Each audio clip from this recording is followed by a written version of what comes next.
Welcome again in class 10th physics. Okay, this is the revision class and some basic information regarding your unit test. Okay, your physics paper contain 10 questions, 10 marks question. Okay, 10 number का paper है. सिर्फ physics portion में आपको बता रहा हूँ. इसमें 4 objective रहेंगे और बाकी 3 क्वेश्चन जो है वो 6 नंबर के जो क्वेश्चन हैं वो डिस्क्रिप्टिव रहेंगे. ठीक है, तो जो ऑब्जेक्टिव क्वेश्चन है वो मेमोरी बेस्ड क्वेश्चन है. आपसे कोई डेफिनेशन पूछी जा सकती है ऑब्जेक्टिव के रूप में, या एसआई यूनिट आपसे पूछ सकते हैं, या कोई मीटर आपसे पूछ सकते हैं, एमीटर के बारे में आपसे पूछ सकते हैं, या वोल्टमीटर के बारे में पूछ सकते हैं, या इलेक्ट्रिक करंट की एसआई यूनिट आपसे पूछ सकते हैं, या चार्ज की यूनिट पूछ सकते हैं. ठीक है, तो ये सारी चीज़ें आपको उसके अंदर लिखना है. जो डिस्क्रिप्टिव क्वेश्चन है उनको आपको बहुत बिल्कुल टू द पॉइंट लिखना है. आपसे अगर ओम्स लॉ का स्टेटमेंट पूछा गया तो आपको स्टेटमेंट लिखना है, मैथमेटिकल स्टेटमेंट लिखना है, उसका ग्राफ जो है वो बना देना है. जितना पूछा जाए आपसे उतना ही लिखना है, अननेसेसरी आपको उसके अंदर नहीं लिखना है. ठीक है, कोई न्यूमेरिकल अगर दिया हुआ है तो कैलकुलेशन आप वहीं कर लें सामने ही. जो जो भी कॉपी में आप सॉल्व कर रहे हैं उसको उसी के सामने ही वो कैलकुलेशन जो है वो कर लें. ठीक है, न्यूमेरिकल में आपको जो भी आप क्वांटिटी फाइंड करेंगे उसकी एसआई यूनिट आपको लिखना बहुत ज़रूरी है. अगर आप एसआई यूनिट नहीं लिखेंगे तो आपके मार्क्स उसमें रिड्यूस हो सकते हैं. ठीक है, तो इलेक्ट्रिसिटी चैप्टर जो है वो आपका इसमें पूछा जा रहा है. ओके, तो एक क्विक रिवीजन हम इलेक्ट्रिसिटी के लिए थोड़ा सा यहाँ पे कर लेते हैं, तो आपको बहुत कुछ उसमें बेसिक आइडिया लग जाएगा. ठीक है, सिलेबस तो मैंने आपको भेज ही दिया है कि क्या क्या टॉपिक जो है वो आपके उसके अंदर आ रहे हैं. ठीक है, देखिए सबसे पहले चार्ज की हम बात कर लें. ठीक है, चार्ज जो है वो क्या है? It is a very small particle present in atom and it can be other negative और पॉजिटिव. ठीक है, चार्ज जो है वो बहुत ही छोटा पार्टिकल्स हैं और ये पॉजिटिव हो सकता है, नेगेटिव हो सकता है. Coulomb is the SI unit of electric charge and represented by C. ये बहुत इंपॉर्टेंट है. चार्ज की जो एसआई यूनिट है वो कोलम्ब है और ये सी से रिप्रेजेंट किया जाता है. ठीक है, उसके बाद देखिए नेट चार्ज या टोटल चार्ज हम किस तरीके से फाइंड करते हैं. फॉर्मूला है Q equal to N E. Q equal to जो है वो क्या है? N E. एन यहाँ पे क्या है? नंबर ऑफ इलेक्ट्रॉन्स हैं और E की वैल्यू कितनी है? E की वैल्यू जो है वो होती है 1.6 into 10⁻⁻19 coulomb. Charge on electron ये यहाँ पे दे रखा है. ठीक है, तो अगर आपसे पूछा जाए कि 1 कोलम में कितने नंबर ऑफ इलेक्ट्रॉन्स होंगे तो एक कोलम चार्ज में 6 इंटू 10⁻18 इलेक्ट्रॉन्स होते हैं. और किस तरीके से निकालते हैं वो फार्मूला आपके पास में देखिए. Q equal to N E, तो एन क्या हो जाएगा? Q/E हो जाएगा. ठीक है, Q आपको दे रखा है 1 कोलम और E की वैल्यू 1.6 इंटू 10⁻19. इसको जब आप सॉल्व करते हैं तो ये वैल्यू आपको मिल जाती है. ठीक है, नेक्स्ट इलेक्ट्रिक करंट क्या होता है? The rate of flow of net charge is called electric current. Okay, the rate of flow of electric charge is called electric current और ये आई से डिनोट किया जाता है और आई इक्वल टू क्या हो जाएगा? Q/T. ठीक है, उसके बाद देखिए इलेक्ट्रिक करंट की एसआई यूनिट जो है वो क्या है? एम्पियर है और ये ए से रिप्रेजेंट की जाती है. बहुत ही इम्पोर्टेंट है. The SI unit of electric current is ampere and it is represented by 1 ampere. 1 ampere को हम कैसे डिफाइन करते हैं? देखिए इस फॉर्मूले से. ये वाला फॉर्मूला आपके पास में. चार्ज को हम कोलम में नापते हैं और टाइम को सेकंड में नापा जाता है. तो क्या हो जाएगा? 1 ampere is what? 1 coulomb upon 1 second. ठीक है, ये एम्पियर की डेफिनेशन हो गई. अब देखिए इन electric circuit the current flow in opposite direction of the flow of electron. ये मैंने आपको बताया था कि जिस डायरेक्शन में इलेक्ट्रॉन फ्लो होते हैं, मान लीजिए इलेक्ट्रॉन इस डायरेक्शन में फ्लो हो रहे हैं तो इसके अपोजिट में इलेक्ट्रिक करंट क्या होगा? फ्लो होगा. ठीक है, उसके बाद में it flow from positive terminal of battery to the negative terminal of the battery. जैसे मान लीजिए कि ये सर्किट है, इसमें आपने यहाँ पर ये बैटरी लगा रखी है. ठीक है, यहाँ पर कोई भी एक रेजिस्टेंस है इस तरीके से. तो ये बैटरी का पॉजिटिव टर्मिनल, ये नेगेटिव, तो करंट इस डायरेक्शन में फ्लो होगा पॉजिटिव से नेगेटिव, पॉजिटिव से negative. This is the conventional direction of electric current.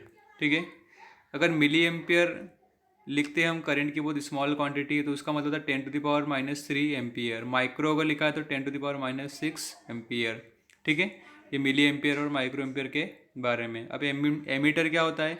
Ammeter it is a instrument use to measure the electric current in the circuit. ये बहुत important है। Ammeter जो होता है वो इलेक्ट्रिक करंट को नापने के लिए यूज़ किया जाता है। And it is always connected in series, और ये हमेशा सीरीज में कनेक्टेड होता है सर्किट के। बहुत ही इंपॉर्टेंट पॉइंट है, it is always connected in series in a circuit. Parallel में नहीं होता है, ध्यान रखिएगा आप लोग बिल्कुल। It is always connected in series. और ये उसका सिंबल हो गया A+-। ठीक है, it is represented by the symbol in circuit. It has low resistance, और इसका रेजिस्टेंस क्या होता है? बहुत ही लो होता है। अब इलेक्ट्रिक सर्किट क्या होता है? It is a closed path along which an electric current flow. Electric current क्या होता है? एक क्लोज्ड सर्किट पाथ है जिसमें इलेक्ट्रिक करंट क्या होता है? फ्लो होता है। ये सर्किट का डायग्राम है, देखिए ये बैटरी लगी हुई जिसमें थ्री सेल्स हैं, plus minus. This is the positive terminal, this is the negative terminal. ये की लगी हुई, क्लोज्ड की है।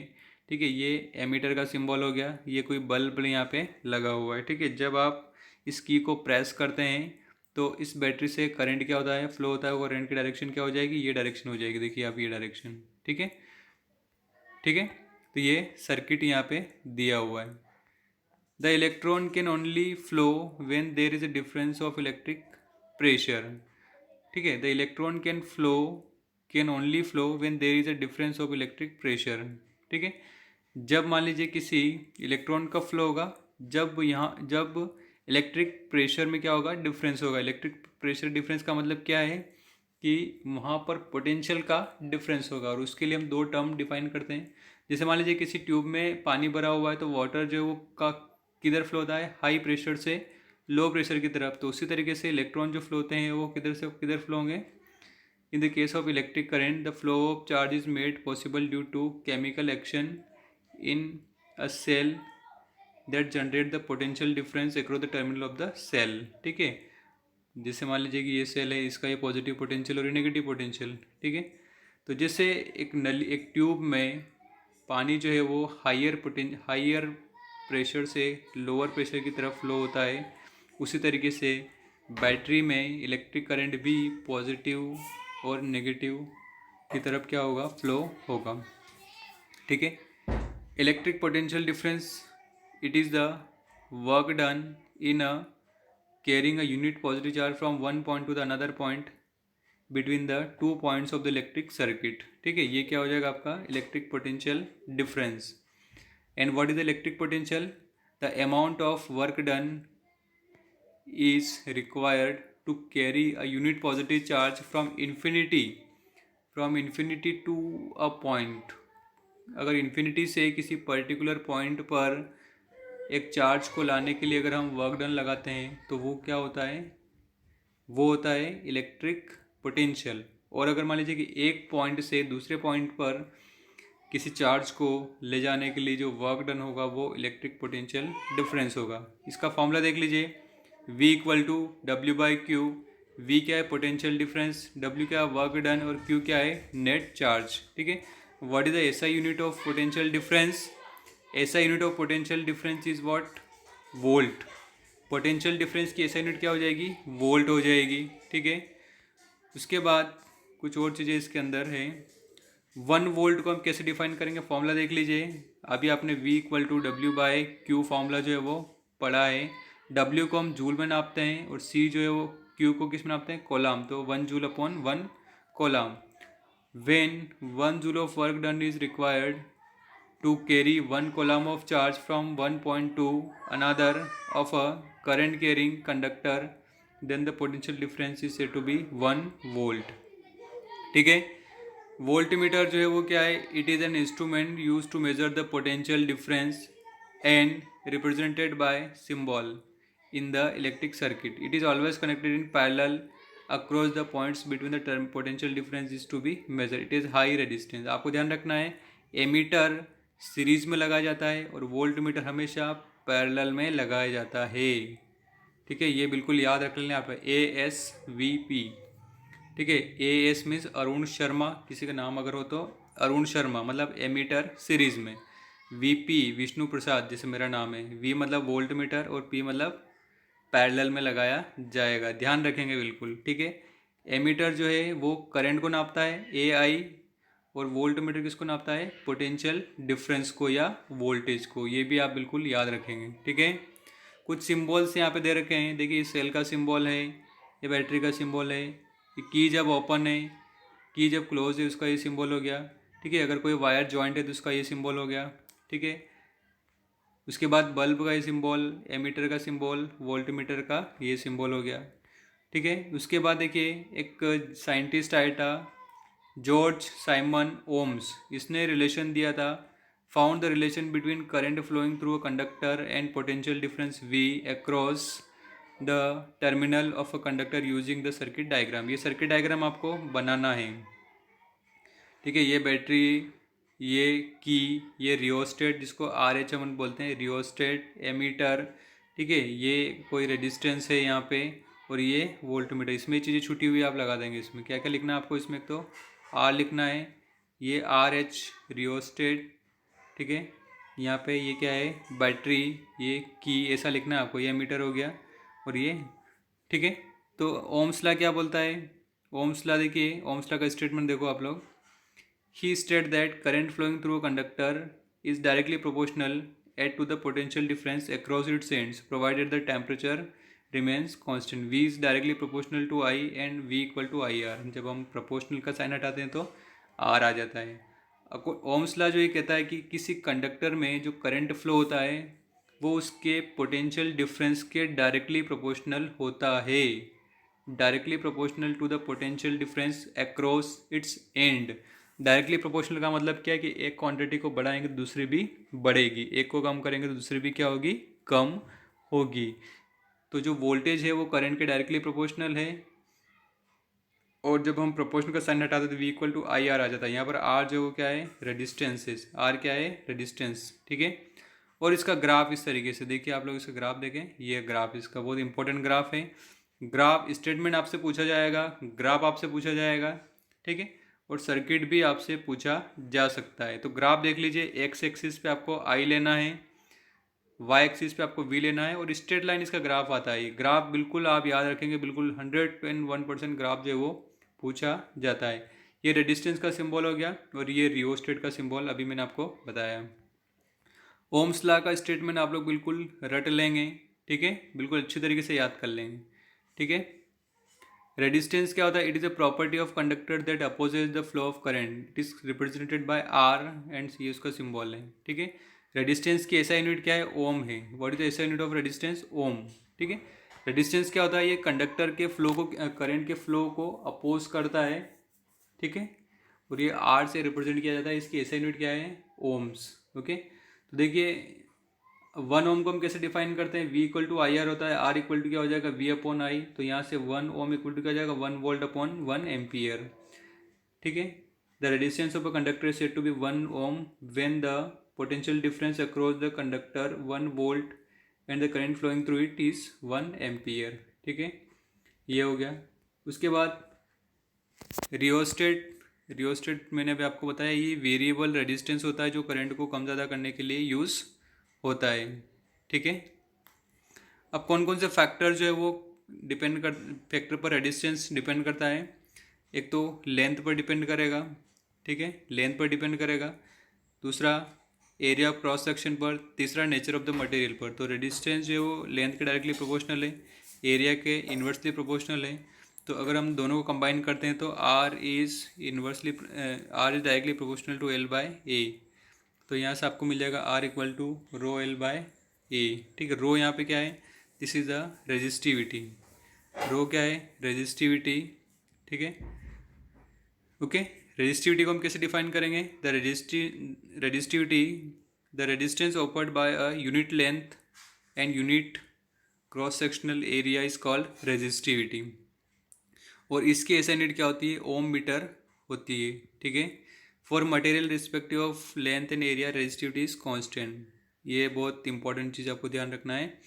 रेजिस्टेंस 3 चीज़ों पे डिपेंड करता है, लेकिन रेजिस्टेंस सिर्फ और सिर्फ, रेजिस्टिविटी सिर्फ और सिर्फ नेचर ऑफ मटेरियल और टेम्परेचर पर डिपेंड करेगी। बाकी किसी पर भी डिपेंड नहीं करती।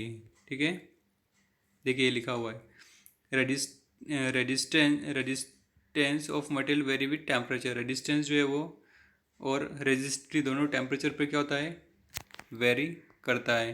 ठीक है, अगर हम टेम्परेचर बढ़ाएंगे तो उसका रेजिस्टेंस भी क्या हो जाएगा, बढ़ जाएगा। किसी भी मेटल का अगर टेम्परेचर बढ़ा जाता है तो उसकी रेजिस्टेंस भी क्या होता है, इंक्रीज होता है। रेजिस्टेंस इन सीरीज कनेक्शन है। ठीक है, अगर मान लीजिएगा R1 R2 R3 अगर तीन रेजिस्टेंस सीरीज में अगर लगे हैं तो इस तरीके से देखिए R1 R2 R3 V1, तो इनके अक्रॉस वोल्टेज कितना होगा, V1 V2 और V3, और ये सप्लाई वोल्टेज है। ठीक है, ओम्स लॉ से हम यहाँ पे देख रहे हैं V इक्वल टू क्या है, IR। ठीक है, तो V1 कितना हो जाएगा, V1 कितना हो जाएगा IR1, क्योंकि सीरीज में करंट सेम रहेगा। V2 equal to IR2 and V3 equal to IR3, तो टोटल वोल्टेज होगा V1 V2 V3 होगा। तो V1 की वैल्यू IR1, V2 की वैल्यू IR2, V3 की वैल्यू IR3। तो यहाँ पर देखिए ये टोटल वोल्टेज है पूरे सर्किट का। ठीक है, तो यहाँ पर R इफेक्टिव कितना हो जाएगा, I से I कट जाएगा, R1 R2 और R3, इसको पहले हम अच्छे से पढ़ चुके हैं। तो जब भी तीन रेजिस्टेंस सीरीज में तो हम उनको R1 plus R2 plus R3 करके फाइंड करते हैं। ठीक है, पैरेलल में अगर हैं तो देखिए R1 R2 R3 तीन रेजिस्टेंस पैरेलल में अगर लगे हैं तो उनमें जो करंट होगा वो करंट क्या हो जाएगा, तीनों में डिवाइड हो जाएगा। करंट डिफरेंट होता है लेकिन पोटेंशियल जो होगा वो क्या होगा, सेम होगा। देखिए आप इस बैटरी से ये सारे के सारे रेजिस्टेंस एक ही एंड से कनेक्टेड है, इस तरह के सारे रेजिस्टेंस एक ही एंड से कनेक्टेड है। तो पोटेंशियल क्या होता है, सेम होता है, लेकिन करंट जो होता है वो डिफरेंट होता है। तो I1 की वैल्यू हम कैसे फाइंड कर लेंगे, V equal to V upon R1, I2 V upon R2 और I3 कितना हो जाएगा, V बाई R3। ठीक है, लेकिन करंट जो है वो अलग अलग है, तो क्या हो जाएगा, V I equal to I1 I2 I3। तो यहाँ पर देखिए I क्या हो जाएगा, V by R, total resistance पूरे सर्किट का, और ये वैल्यू आप रख दीजिए I1 I2 और I3 की। तो यहाँ से V कट जाएगा, R इफेक्टिव कितना हो जाएगा, 1 by R effective equal to 1 by R1 plus 1 by R2 plus 1 by R3। ठीक है, उसके बाद कुछ और चीज़ें हैं इसके अंदर। हाँ देखिए ये बहुत इंपॉर्टेंट है, जूल्स लॉ। ठीक है, जूल्स लॉ जो है वो क्या है, मैंने आपको बताया था, heating effect of electric current. ठीक है, heating effect of electric current जो है वो क्या है, किसी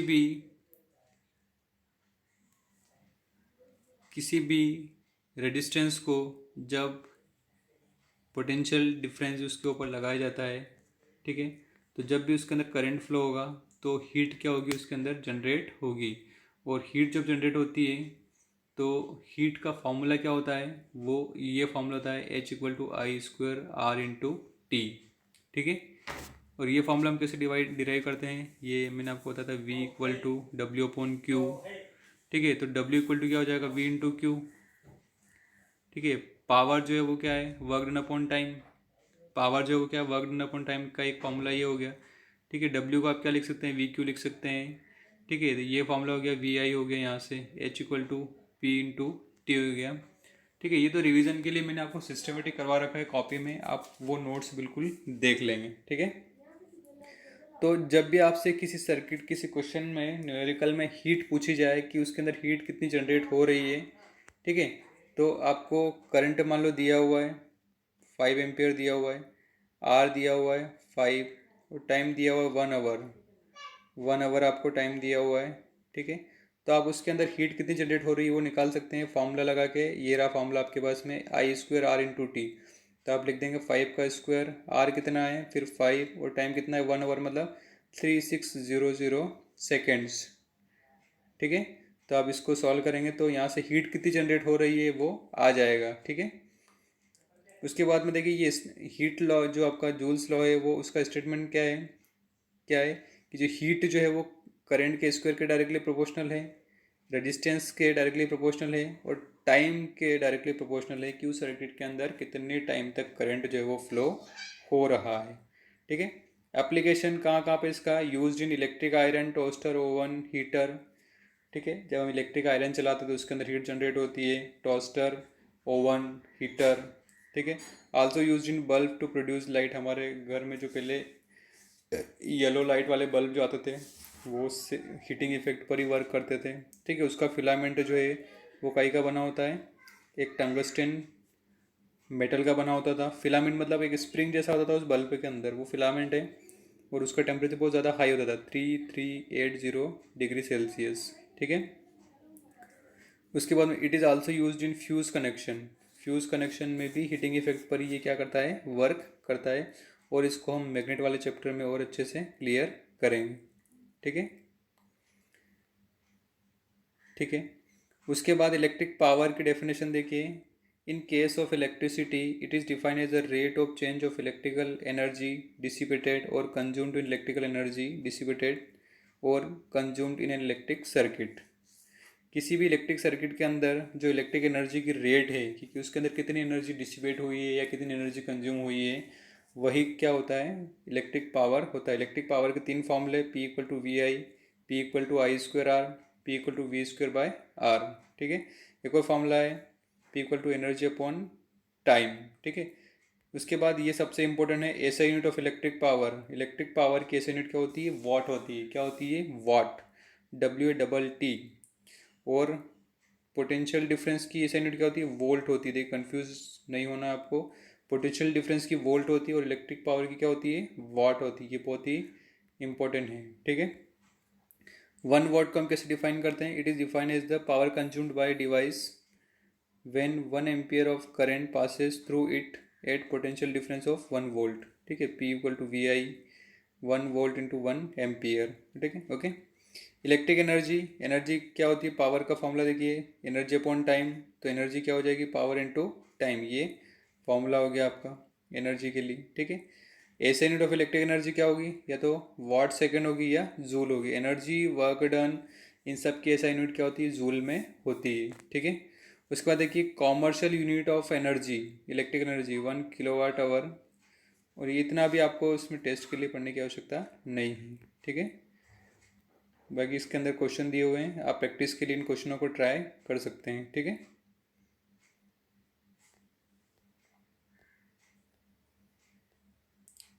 ओके।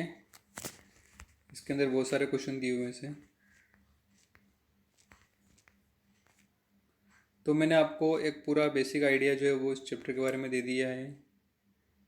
ठीक है। क्या क्या इंपॉर्टेंट है इसके अंदर मैंने आपको बता दिया है। ठीक है। आप जो है वो आप प्रैक्टिस करिए। ठीक है। ये मटेरियल मैं आपको PDF में भेज दूँ।